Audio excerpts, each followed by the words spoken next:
Yo guys, satu lagi pendatang baru di Ultras datang, Vivo X100 Ultra.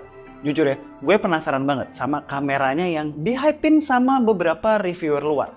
Ini beneran Ultra atau mengecewakan seperti Pura kemarin? Gue share first impression kameranya sekarang.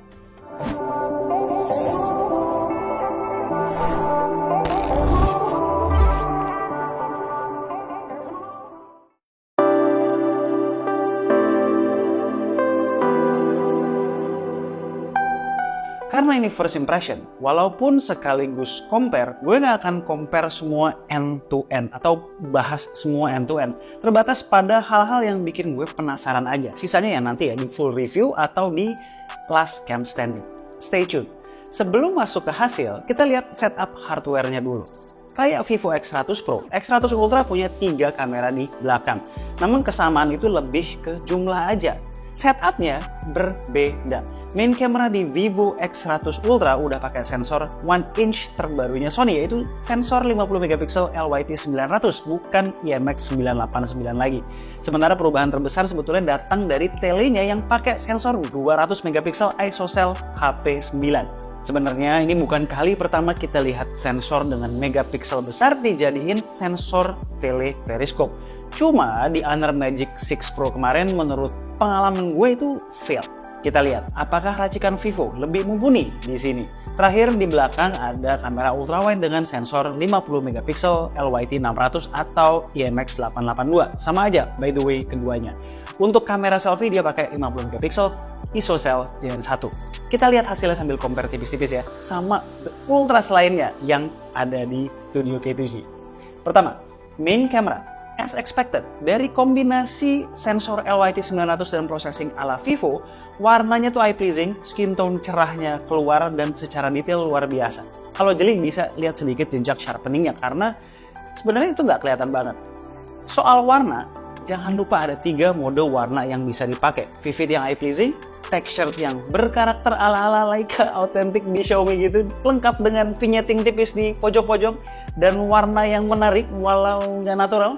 Dan terakhir Zeiss natural yang, well, mendekati natural. Kalau dibandingin sama Ultras yang lain gimana? Jujur memang susah banget ya bandingin ya. Baik Vivo X100 Ultra, Oppo Find X7 Ultra, Xiaomi 14 Ultra, dan Pura 70 Ultra di good lighting sama-sama bagus semua. Dan benar-benar kembali ke selera masing-masing. Tapi kalau mau foto yang eye pleasing, langsung sosmed ready, X100 Ultra itu top abis. Soal sharpness profile, X100 Ultra ini kira-kira mirip sama Pura. Sharpening itu masih berasa dikit, tapi tidak over. Namanya flagship, di good light pasti yang bagus-bagus aja. Nah, low light gimana? Di kondisi remang-remang indoor tungsten lighting begini, X100 Ultra bagus, selevel dengan 3 smartphone lainnya. Helai alis jelas terlihat, tanpa over sharpen. Xiaomi 14 Ultra sedikit lebih baik soal tekstur kulit muka yang lebih natural sih, tapi tipis banget lah. Di foto ini keempat smartphone plus minus. Namun X100 Ultra punya edge di warna yang masih memperlihatkan lampu warm di depan model dan detail yang tajam, walau sedikit berasa sharpeningnya. Yang gue nggak suka adalah overall warnanya yang terlalu di-boost. Pura paling pas detailnya, nggak berasa overprocess. Untuk warna sebetulnya Oppo yang paling benar. Yang gue penasaran sebetulnya adalah telenya si Vivo X100 Ultra ini. Kok kayaknya di luar sana tuh luar biasa banget ya, di list maupun di early reviews. Lebay nggak tuh? Well, kayaknya enggak deh. Lihat di foto ini, soal warna, color temperature, dynamic range on point sesuai dengan tema eye pleasing tadi.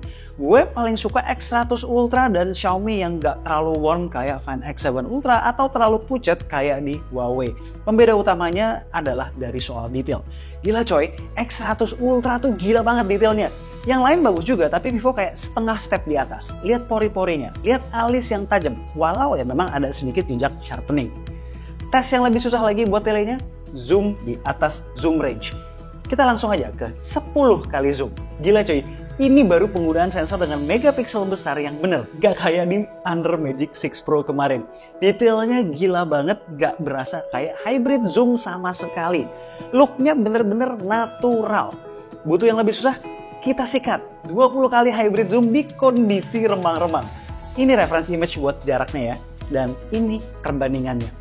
Paling bubar adalah si Pura. Xiaomi dan Oppo ada di level yang sama. Tapi X100 Ultra 2 step di atasnya. Gila, Perhatikan tulisan telur, gula, mentega tuh masih terbaca tanpa hurufnya jadi nyatu-nyatu. Itu artinya apa? Superioritas dari sensor yang cakep sehingga algoritma processingnya tidak harus bekerja keras. Jangan lupa, telenya bisa makro, extreme detail dengan focusing distance yang deket banget. Hasilnya tuh mind blowing pokoknya. Next, yang gue penasaran adalah mode street fotografinya yang dinamakan, gila nih hancur banget nih, nama jelek banget, Humanistic Street Snap. Apaan dah, jelek banget nama modenya. Anyway, intinya di mode ini tampilan viewfinder berubah jadi kayak kamera analog gitu dengan beberapa parameter basic seperti focal length lensa, EV, shutter speed, bukaan yang disimulasikan, serta white balance. Itu ada di satu sisi dan pilihan lanjutannya ada di sebelah kanan. Karena mungkin mensimulasikan retro kamera yang manual dan tanpa processing, by default HDR-nya tuh mati dan mode warnanya ada di texture. Ini bisa diganti kok. By the way, dari tadi yang kalian lihat adalah foto-foto yang gue ambil dengan HDR off dan warna texture. Ini sebenarnya gimmick aja sih ya, cuma lumayan seru buat dipakai. Lanjut, yang gue penasaran juga adalah videonya. Secara settingan tuh gokil sih ya. Dia bisa 8K 30, 4K sampai 120, namun di 1080p perlu di-note tidak bisa 120 fps. Untuk kamera depan bisa 4K 60 fps.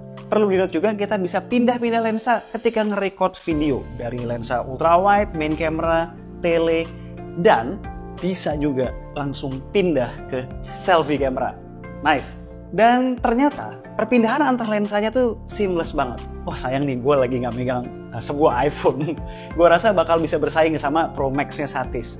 Image quality video juga cakep ya, natural, nggak overly processed, stabil juga di semua lensa. Dan yang gue suka, karena secara megapiksel sensor telenya besar, ngezoom sampai 10 kali pun kalian bisa lihat detailnya tuh masih cakep. Penasaran kalau lawan S24 Ultra gimana? Pantengin full reviewnya aja nanti. Nih, kalau gue lawanin sama 10X di Xiaomi yang menurut gue sebenarnya udah bagus ya soal video. Gila, masih lebih unggul Vivo. Gila. Ini sih new concert king nih kayaknya. Standing applause dulu dong. Nah, videonya ini sampai di remang-remang pun bagus loh. Ini di 4K 30. Gue switch lensa juga. Jitter minimal, exposure on point, stabil, top lah pokoknya.